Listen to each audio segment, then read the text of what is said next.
All right. I will be the interpreter for this conversation. Come on, Rickie. There he goes. What a poochie! What about you? How are you doing? Scavi, with you, with the hand on the heart at the ceremony. Oh, what was he saying? I hope he was nice. He was nice. He said that his favorite memory of you was when you guys won the Ryder Cup at Hazeltine, and all the Euros caddies were looking at you, and you had your hand on your heart, and you were singing the national anthem. Oh, for sure, yeah. Why not? You're an American citizen now. Absolutely, yeah. Took about 20 years, but I made it. Answered all the questions right. So, yeah, my first Ryder Cup, I walked into the bar on a Sunday night where everybody met. You know, first day was Monday, and I took my passport, threw it down, says, before anybody says anything else, I'm an American citizen. So that was it. Nobody mentioned it again. So what have you been up to, Rickie? not much, Claude. Just staying in, chilling, doing like everybody else, polishing up my darts game in the garage, and yeah, learning to cook. I haven't invited anybody around yet, but yeah, just doing like everybody else. Not very much. Arnie Brown says hello. What about you, Arnie? All right, Arnie. So, talk us through what life was growing up in Portrush. In Portrush? Good question.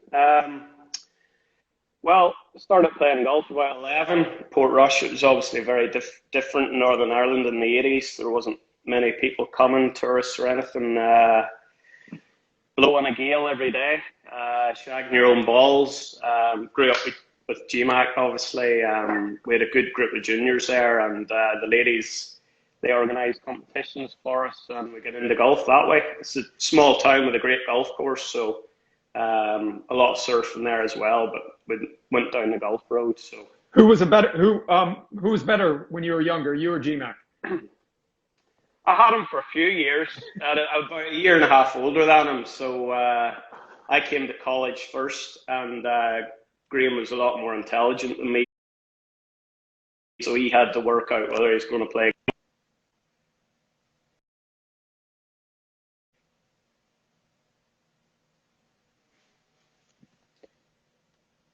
Hang on, we've lost you for a second. Hopefully this will refresh.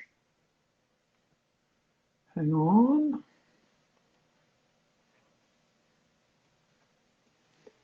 Yeah, we're back. So he come to college and down in UAB the year after I did, and that's whenever he overtook me. He improved tremendously whenever he came to America, and I seen what he was doing, and I decided that golf wasn't for me. So he went on to do great things, obviously. You were a pretty decent player in college. I mean, I remember when I first met you at Lake Nona in like 2001, 2002. I mean, you just graduated and stuff. When we went to Hazeltine for the Ryder Cup, we saw your name on you played the USAM at Hazeltine, didn't you? Yeah.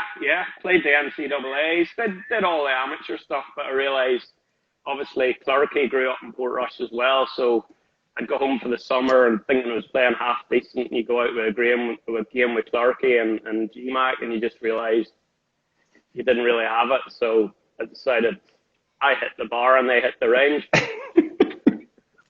So your first caddying job was who?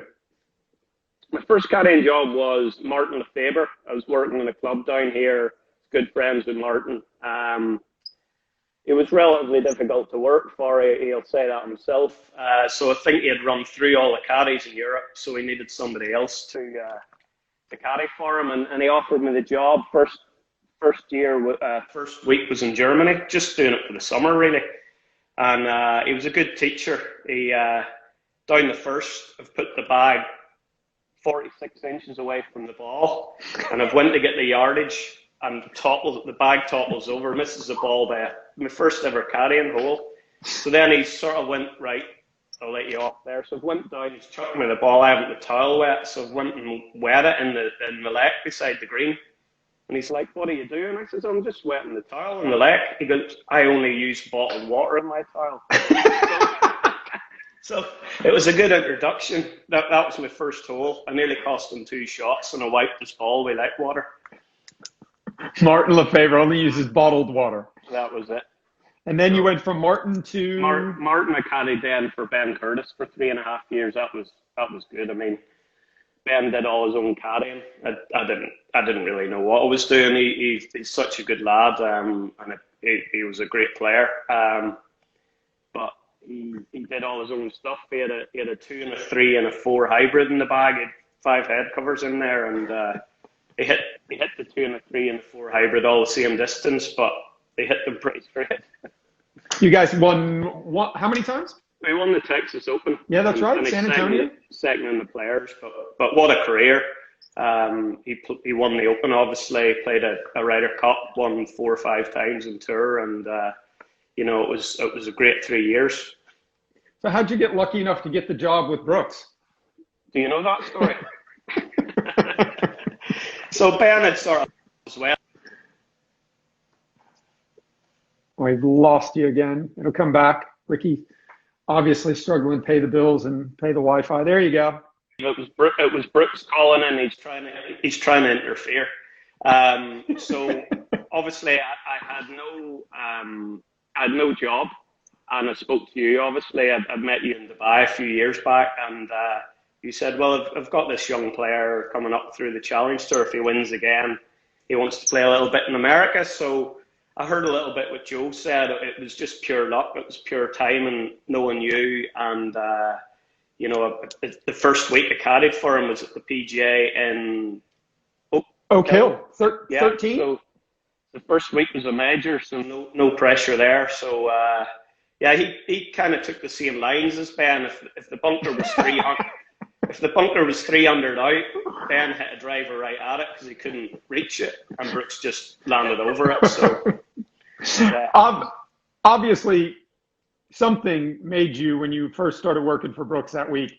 You obviously must have seen something. What was it that you saw that made you kind of go, "Whoa, this kid's pretty good"? Well, to be honest, I'd already been caddying for 7 years, and we'd been out a lot of players, and the scores he was shooting in the Challenge Tour were unreal. And he was tipped up to be a good player. Now, where he's went after that it's incredible. But just his ball striking, his demeanour, he made the cut that week. We played with Tiger on Sunday. And you could see he was a bit nervous. I think that's the only time he's ever been nervous in a golf course. That's the last time I've seen him. That's it. 100% lie. When you guys played, I think the following year, remember when we set up the practice round and he played and he realized Adam Scott was going to be in the practice round? Yeah. Either that or Adam, yeah. I mean, there'd never been a human being alive that has more of a man crush on Adam Scott than Brooks. Yeah, I mean, I think he won that PGA at Belrive just because he wanted to beat Tiger and Adam. It wouldn't have mattered if anybody else came through and won it, as long as we beat those two. So luckily they were second and third. Somebody asked, what's the hardest part and the easiest part about caddying for Brooks? There aren't too many hard parts, I have to admit. Probably the easiest part is really just staying out of his way when he's playing well.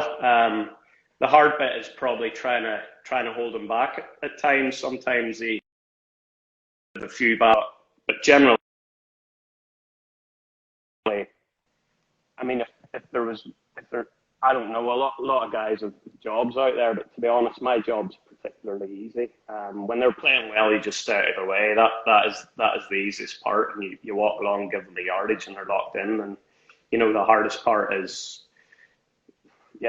when they get a bit ahead of themselves, you just have to pull them in a little bit. But he does all that himself. So, how much on the golf course is Brooks asking you your opinion and your advice? Is it more or less than people think? Probably less. I mean, I carry the yardage book, he doesn't, which I think is brilliant. I mean, I know a lot of, so he trusts me on the yardages, the clubs, the thing, and we've done all our work beforehand. I know down to 5 yards what he hits every club with certain swings, as you know yourself, and we take into consideration the wind a little bit, and it's either, I mean, I'll hand him a 9-iron, though it's a 3/4 9-iron, and very rarely do we ever think it's anything else. We're it's just been working for him for so long. You know his tendencies, and he takes care of it really. Do you feel like you want to give more input, or do you feel like you give him the input you want? Because I think there are a lot of caddies that sometimes really want to try and help the player. How have you guys managed to work out that relationship to where you guys have managed to kind of have that dialogue to where you kind of know when to say something and when not to say something? Well, I think it's just working for a guy for a long time. I mean, and then picking up on little things. I mean, rarely he'll get mad at me, but I know when he's mad. You know what I mean? I know when to shut up and when to say something. So really, it's just because we've been around each other so much. It's maybe at the start I was trying to get involved a little bit too much, and he'd be sort of saying, I've got it here, I've got it, or if he ever needs my help, he'll ask me for my help. So I mean, I just go about my job the same way every day, and some days he needs a little more help. Might need, in the range, he might be feeling a little bit like out of whack or something, and you really just get to know the guy so well that nothing really, when to speak up and when not to. Someone asked, what's the best shot you've seen Brooks play in competition? Whew, that's a good one. Honestly, the best shot ever I seen him play was a 4-iron at Belrive, under pressure, under the whole lot. I mean, obviously, he's hit brilliant shots here and there, but just under the pressure, 16th hole. The par 3, it was 235 yards. I mean, he might agree with this or might not, but he just birdied the hole before to have a shot leading Adam and Tiger, and 3 holes to go in a major. And it was kind of a green. The flat part was at the front, and then it sort of got narrow at the back. And we said even the practice round, right into this fat bit, put up the hill to this back right fit. So lo and behold, the pin's back there in the final round, as they tend to do. And I'm like, with just a shot lead, nail a 5-iron up into the air, land it in the front part of the green, 2 putt, a 3's not going to hurt you here. And he goes, what is it, the pin? I'm like, it's 235. He goes, 5-iron won't get there. And I'm like, I know it won't get there. He said, give me the 4. And he hit, and that's when not to argue with him. He's just feeling it, And he's cut this little 4-iron, and I mean, he's hit it still, but I mean, he's cut this thing into 6 feet and hold the putt, and 2-shot lead with 2 to go. But I mean, that's 100% all in him. I mean, that's obviously it is, but that's when not to argue and when your man's on. I mean, it was kind of a stupid shot, but he felt that it was the right shot at the time. So. How did you guys hold it together in the front 9 at Belrive at the PGA? Because obviously he made some bogeys, and Tiger's doing what he's doing, and JT's doing what he's doing, and you guys. I mean, how did you guys manage to kind of keep everything kind of together?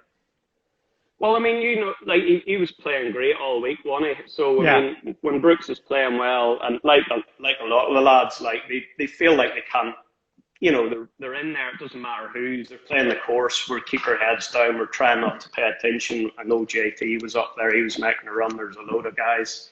He hold a good putt in one hole to just steady the ship, and that's really all it was. And hit an incredible shot out of the bunker up the hill in 9 and hold the putt as well. And that sort of got him, in around the lead again, or maybe at a 1 or 2 shot lead at the time. But it's really only one little break you get, and then all of a sudden you start feeling like it's your day again, and then you ride the momentum off that. So we got a little break. It was a long par 3, I think it might have been the 5th, and he'd hit a good shot in, and it sort of left his putt. I think he banged it about 15 feet by and made the one coming back. And that, bizarrely enough, the first putt being so bad, going 15 feet by and holding the one back, it actually gave him momentum for the rest of the round.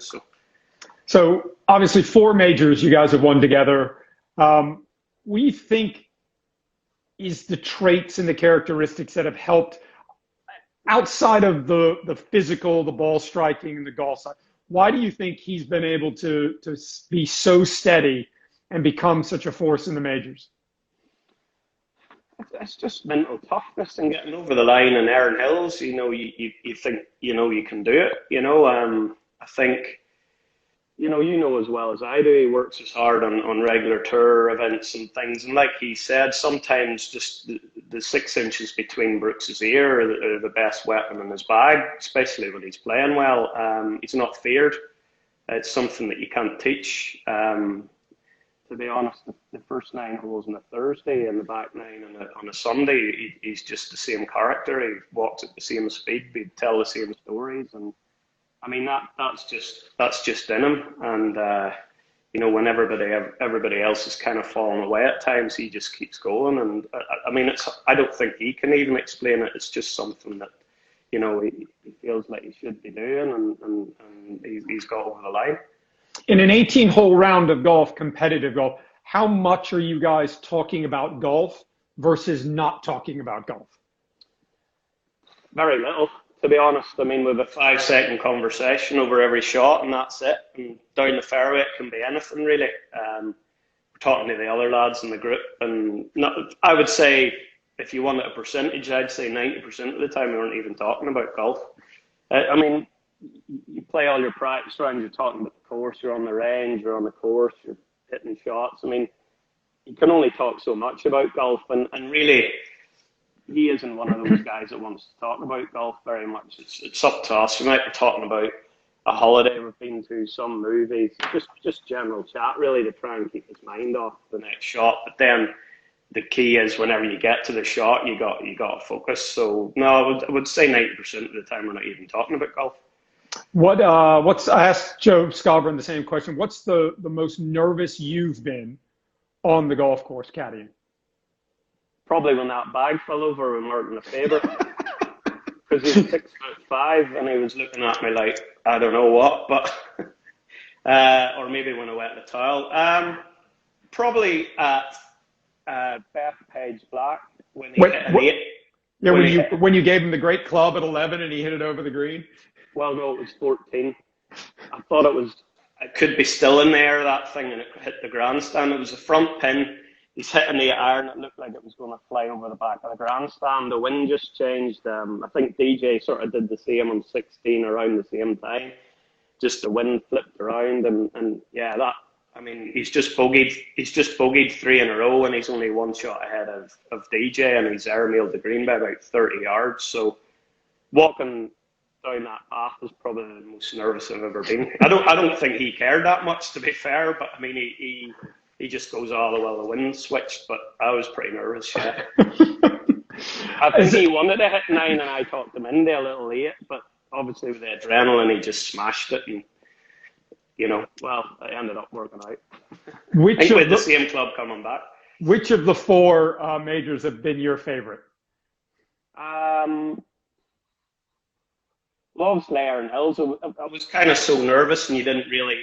It was kind of one of those ones where it was hard to enjoy because he'd never done it before. But I think Shinnecock was the most enjoyable. It was the hardest day, but I think after it was the most enjoyable because, I mean, that back 9 he played that day. I think he might have been level with Tommy even, or maybe won. But like the course was firming up, and I'm honestly saying out there, I don't know how anybody's going to get in and under 2 over par. And the up and downs he made on 11 and 12 and hold a good putt in 15, and the greens weren't great, and just to stick in there, it was it didn't matter what you said to him that day. I mean, you weren't going to hit greens, you weren't going to have birdie putts from 10 feet. What he did that day, that back 9 at Shinnecock Hills. I mean, obviously, I've never seen anything like it, but just the way he stuck in on such difficult conditions to win that's probably my favourite round ever. Talk to us about how the back 9 at Bethpage, when he birdies 10 and then holds that good kind of. I remember you telling me afterwards, you guys birdied 10 and then you got to 11, and the wind switched, the rain started coming, and I remember we were talking afterwards. You said when you got on the 11th tee, you were thinking, I have no idea how anybody, including us, are going to make any pars coming in. How difficult was that situation, and how did you guys? Because I mean, the wheels fell off, but he bogeys 11, he bogeys 12, he bogeys 13, he bogeys 4. I mean, he bogeyed 4 in a row, I think. Well, yeah, I mean, you've got out of the last 8 holes, 7 of them are playing into the wind. Well, 6 of them are, and then there's a big crosswind in 17. So you're kind of looking, I mean, even on a calm day, you're thinking about Bethpage, how deep the rough was and how narrow the fairways were, how you're going to make any pars. So standing the 11th tee, it was just a monster. And you know, he made 4 bogeys in a row. But like I said, I don't know who I said to, but you could have bogeyed those on a Tuesday morning, a practice round. It was just so difficult. And obviously then the wind switched in that par 3, and that was his 4th bogey in a row, and he had only a 1-shot lead. Now the only hole that was left downwind was 15, and he nutted this thing. And a good wedge again. I mean, the drive off 15 was probably the settler again. There's always a shot in there that, you know, if he'd missed that in the right rough, and then he had hacked it out and made another bogey, and, you know, God knows. But that drive was so important to find the fairway. It was the only one into the downwind that was left, and you know, going saying one of his best shots ever, that probably was too. He nutted this thing at 340 yards and hit a wedge to 12 feet, and that kind of steadied him up again. So yeah, that was a grind as well. Yeah. On the golf course, you know, we're watching it. You're in the heat of the battle. Did his demeanor change through that stretch? Did you see him panicking? Did he just basically kind of stay the same? Did anything change? And did he look to you like he was getting nervous, or did he just basically kind of understand that it was going to be okay? Because, I mean, it looked, like it was almost impossible for anybody to make pars. You know what? It was probably one of the only times, he might disagree, but it was probably one of the only times he looked a bit, you know, like, I was looking at him, and it was like he had been hit with like a boxer or something. You know, he felt like, you know, he had the 7-shot lead, which is never easy. And then you've got that stretch of holes. When he bogeyed the par 5 and then the par 3, he did look a little bit shaken. But fortunately, we had probably, it was a good 5 to 10 minute walk to the next tee, and we didn't really mention anything about it. You know, we're like, right, you've still got the lead in this tournament. You're one ahead. That's why you played so well the first 3 rounds, you know, to have that lead. So he was a little shell-shocked. I think in the back of his mind, he was like, I cannot blow this tournament, or I'm, you know, the press and people are going to kill me for losing a 7-shot lead. But it was just so difficult. It was hard to understand. And for him to actually have that in the back of his mind and get through to the finish line was incredible. So obviously you haven't been caddying. I mean, if it's been a month, what do you love most about your job? What's the one thing that you love most, and what's the thing that you miss the most right now? I just love the competitive side of golf. I love traveling. You know, just being on a golf course and working for one of the best players in the world. It was a dream of mine when I was a kid, and to actually live out the dream on the other side of the bag. I think that's the best part of it, and you know, probably the camaraderie on tour. That you end up that most of your friends are on tour and things, and you know, there's Kenny and Billy and Joe and Matty, and you know, all those lads, seeing them every day, having a laugh, and a few stories from whenever. You just miss the family. It gets like that after a few years, and that's probably what you miss the most.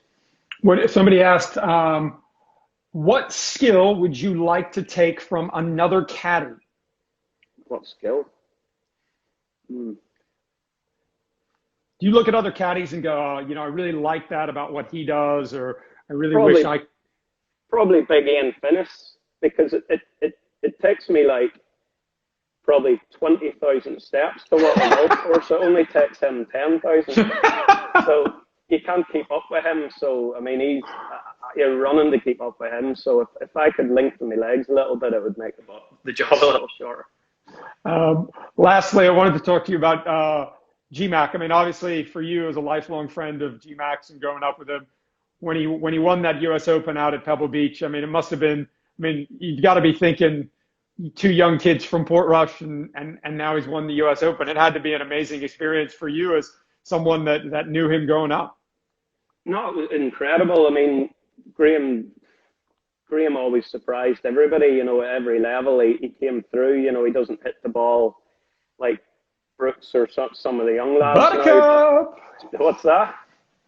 Dom, Yeah. our man Dom with the buttercup. Buttercup. What about you, buttercup? Scotchy, where's buttercup? Hey, here's a Yeah. good one. You caddy. How good of a caddy was Scotchy back in the day? Scotch was a ledge, wasn't he? Absolutely. I mean, yeah, there's some, I must say, I really enjoyed my 2 or 3 years working in Europe. I mean, the job over there is a little different than we do here. I mean, you travel a lot more together and stuff, and some of the characters there are brilliant. You know, I mean, they do the same job as us, and you know, just being over there with those lads in the early days, there's a lot of stories. Yeah, I mean it's a trap, which is more. I'd say Europe is more of the traveling circus than the U.S., wouldn't you? For sure, yeah. I mean, there's no such thing as sort of private jets and 20 hotels to pick from every week over there. You know, everybody sort of stays in the same hotel where the caddies are even allowed in the clubhouse. So obviously that's very different to what your life's now, because your life now is, big houses, chefs, private jets. What? Yeah, no, it's a little different, but no, it's been great. But I enjoyed every minute of it as well. And as I say, I've got most of my friends are working over there and back and forward, and we're all a big family together. And jobs go around, and at the minute, I'm lucky to work for one of the best players in the world, and I'm very fortunate. Best place to get a pint in the harbor, in the harbor area in the port. Probably the Harbour Bar. The Harbour Bar. See Finn's on there. What's the most drunk you've ever been at the Harbour Bar? What day? No, well, I obviously can't remember, but there's been a few of them.